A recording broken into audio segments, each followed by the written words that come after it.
राम मंदिर किसने बनाया? वो नरेंद्र मोदी जी ने बनाया। आज क्या भारत का मुसलमान खुश नहीं है? कौन सा दंगा हुआ 9 साल में? आप मुझे बता दीजिए पत्रकार साहब महोदय। इन्होंने अल्लाह के नाम पर, राम के नाम पर हमें लड़वा और क्या मरवाने का काम किया है। फ्रॉड तुम करोगे तो अंदर तुम ही जाओगे। और ईडी सीबीआई इस टाइम फुल स्वैग में काम कर रही है। उनका एक नारा भी चल रहा है कि केजरीवाल और सोरेन तो बस झांकी है, पूरी कांग्रेस पार्टी अभी बाकी है।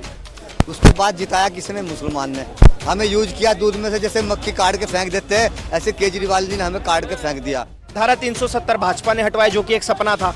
उसके बाद राम मंदिर भाजपा ने बनवाए। आज तो गल्फ कंट्रीज में भी राम मंदिर बन गया है। क्या इन्होंने आज 15-15 लाख के पर्दे, 50 लाख का सोफा, इतना पैसा महल में लगाया केजरीवाल ने? क्या वो पैसा गरीबों के पास जाता? क्या वो पैसा मजदूरों के पास जाता? क्या वो पैसा छोटे किसान के पास जाता? क्या वो पैसा जो फुटपाथ पर रहने वाले लोग हैं उनके पास जाता? नमस्कार, बहुत बहुत स्वागत है आप सभी का। आप देख रहे हैं दिल्ली क्राइम न्यूज और मैं हूं आपके साथ चंदन सिंह। 2024 लोकसभा चुनाव को लेकर हमारी लगातार कवरेज जारी है और इस वक्त मैं लाइव रिपोर्टिंग कर रहा हूं सीपी से और यहां के पब्लिक से बात करेंगे। आपको बताएंगे कि जो 2024 को लेके जो चुनावी माहौल है, यहाँ की पब्लिक की ओपिनियन, पब्लिक की राय क्या है, तो इसी के बारे में आगे जुड़ते हैं। बने रहिए आप हमारे साथ में और देखते रहिए दिल्ली क्राइम न्यूज। जी, आप कुछ कहना चाहते हैं सर? जी बोलिए। 2024 लोकसभा चुनाव को लेके क्या माहौल, आपको क्या लगता है कि किसकी बहुमत, किसी सरकार आ पाएगी? ऐसा है, 2024 में इलेक्शन आने वाले हैं, ठीक है, सबको मालूम है।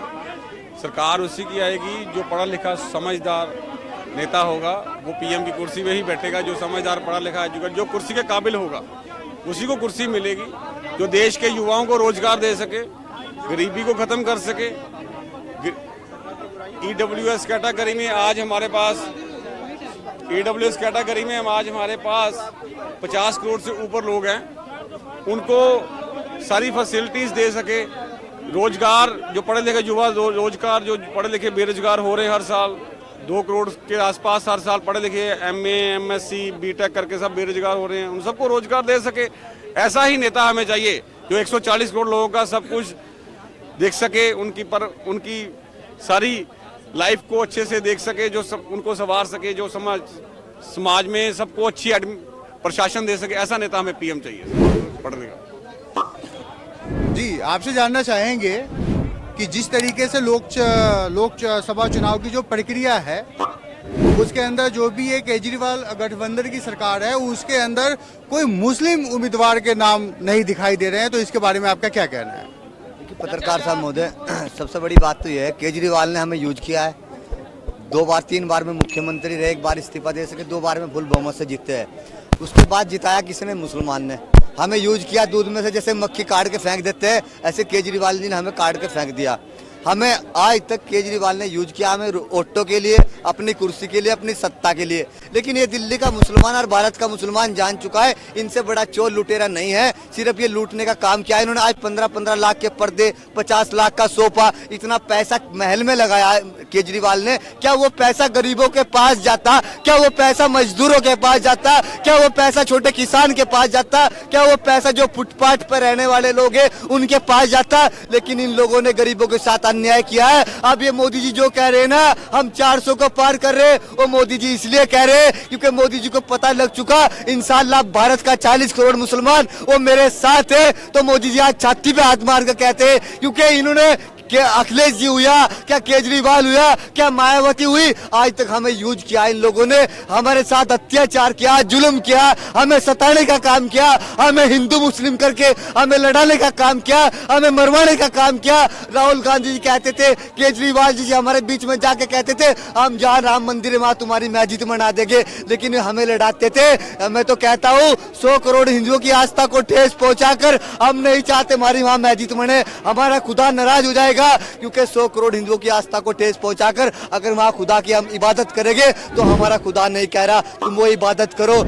तो आज तक राम मंदिर किसने बनाया? वो नरेंद्र मोदी जी ने बनाया। आज क्या भारत का मुसलमान खुश नहीं है? कौन सा दंगा हुआ 9 साल में? आप मुझे बता दीजिए पत्रकार साहब महोदय। इन्होंने अल्लाह के नाम पर, राम के नाम पर हमें लड़वा और क्या नाम मरवाने का काम किया है। आज भी तो वही मोदी जी है। 9 साल से एक दंगा नहीं हुआ मोदी जी के कार्यकाल में। कहीं हिंदू मुस्लिम का दंगा हुआ हो? आप मेरठ में जाइए, हिंदू मुस्लिम का दंगा होता था। आप मुजफ्फरनगर में जाइए, हिंदू मुस्लिम का दंगा होता था। आप सहारनपुर, मुरादाबाद, बरेली, जहाँ भी आप मुस्लिम जिले हैं वही हिंदू मुस्लिम का दंगा होता था। लेकिन इन 9 साल में दंगा क्यों नहीं हुआ? क्योंकि 9 साल में मुसलमान के हाथ में नरेंद्र मोदी जी ने लैपटॉप दिया है, कुरान दी है और हाथ में कलम दी है। अब मुसलमान के पास शिक्षा आई, वो जागरूकता आई है। अब वो इनके चोरों के बहकावे में नहीं आएगा। अब ना कोई मुसलमान अखिलेश का मुरीद रहा, ना केजरीवाल का मुरीद रहा और ना मुरीद रहा राहुल गांधी का। अब ये भारत का मुसलमान नरेंद्र मोदी के साथ है, जिसने आवाज दिया है,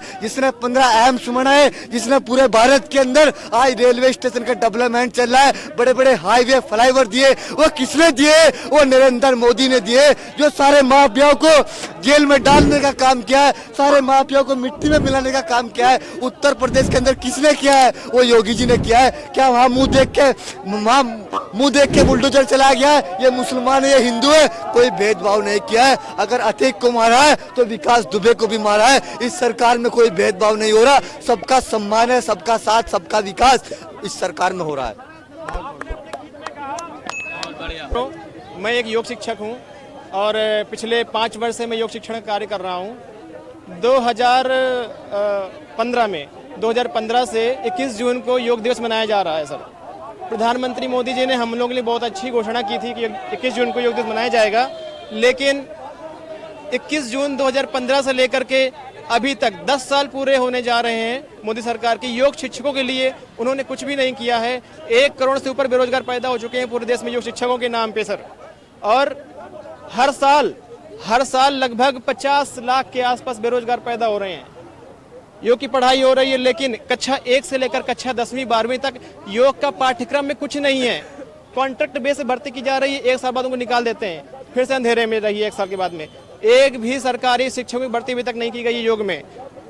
इवन कांग्रेस गवर्नमेंट ने राजस्थान सरकार में उन्होंने योग शिक्षा अधिकारी की वैकेंसी निकाली थी, लेकिन पूरे देश में कहीं भी योग शिक्षकों की कोई सुनवाई नहीं है सर। और आज के टाइम में सबसे ज्यादा बेरोजगार योग शिक्षक पैदा हो रहे हैं सर। धन्यवाद सर।